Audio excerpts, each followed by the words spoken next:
ایک قدیم زمانے کی بات ہے، ایک عظیم اور خوشحال سلطنت تھی جس کا نام نور الہدا تھا۔ اس سلطنت میں ایک نہایت حسین اور نیک دل شہزادی رہتی تھی جس کا نام شہزادی جیسمین تھا۔ اللہ تعالیٰ نے اسے 3 ایسی حیرت انگیز نعمتوں سے نوازا تھا جو دنیا میں کسی اور کو حاصل نہ تھی۔ جب وہ غم سے روتی تو اس کی آنکھوں سے آنسو کی جگہ قیمتی موتی گرتے، جب وہ خوش ہو کر مسکراتی تو اس کے رخساروں سے خوشبودار گلاب جھڑتے، اور جب وہ ننگے پاؤں زمین پر چلتی تو اس کے قدموں کے نیچے سونے کے سکے بکھر جاتے۔ بادشاہ ملکہ پوری رائے نعمتوں پر فخر کرتی تھی۔ سلطنت کا خزانہ کبھی خالی نہ ہوتا، کیونکہ جب بھی ضرورت پیش آتی شہزادی محل کے سین میں چند قدم ننگے پاؤں چل دیتی اور درباری اس کے قدموں سے گرتے سونے کے سکے جمع کر لیتے۔ جلد ہی شہزادی جیسمین کی شہرت دور دراز ملکوں تک پھیل گئی۔ پڑوسی سلطنت کا ایک بہادر اور نیک دل شہزادہ زاران جب اس کے حسن و خوبیوں کے بارے میں سنا تو اس کا دل شہزادی سے ملنے کو بے تاب ہو گیا۔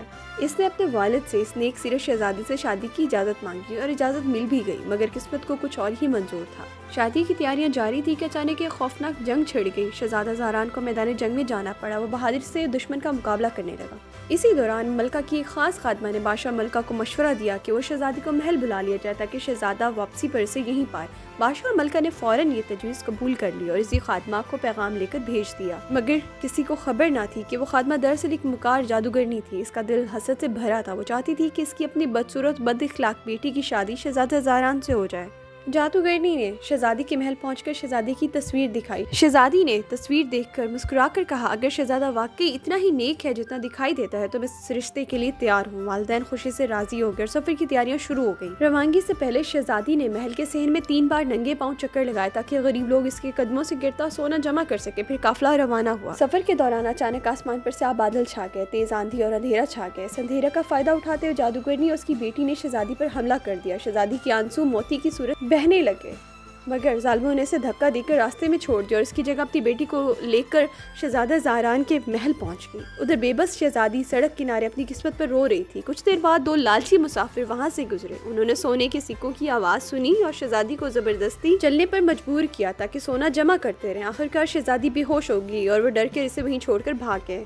کچھ وقت بعد ایک نیک دل مالی وہاں سے گزرا۔ اس نے زخمی لڑکی کو دیکھا اور اسے اپنے گھر لے آیا۔ آہستہ آہستہ وہ صحت یاب ہونے لگی۔ ایک دن اسے خبر ملی کہ محل میں شہزادہ زاران کی شادی ہو چکی ہے، مگر نئی دلہن نہ ہنستی ہے، نہ روتی ہے اور نہ اس کے قدموں سے سونا گرتا ہے۔ شہزادہ دل ہی دل میں پریشان رہتا ہے۔ مالی کی بیوی نے مالی کو مشورہ دیا، اگر یہ لڑکی محل میں کام کرے تو شاید اس کی قسمت بدل جائے۔ کچھ عرصے بعد شہزادی جیسمین محل میں خادمہ بن کر پہنچ گئی۔ ایک دن جب شہزادہ زاران نے اسے دیکھا تو اچانک اس کی آنکھوں سے موتی گرے اور مسکراہٹ سے گلاب جھڑنے لگے۔ خوشبو پورے حال میں پھیل گئی۔ شہزادہ حیران رہ گیا، تم ہی وہ اصل شہزادی ہو جس کی مجھے تلاش تھی۔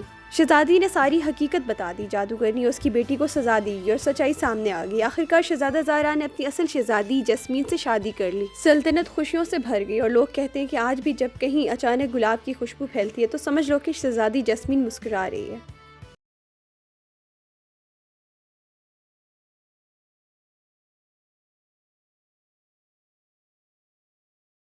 یوں سچائی اور نیکی نے آخرکار فتح حاصل کر لی۔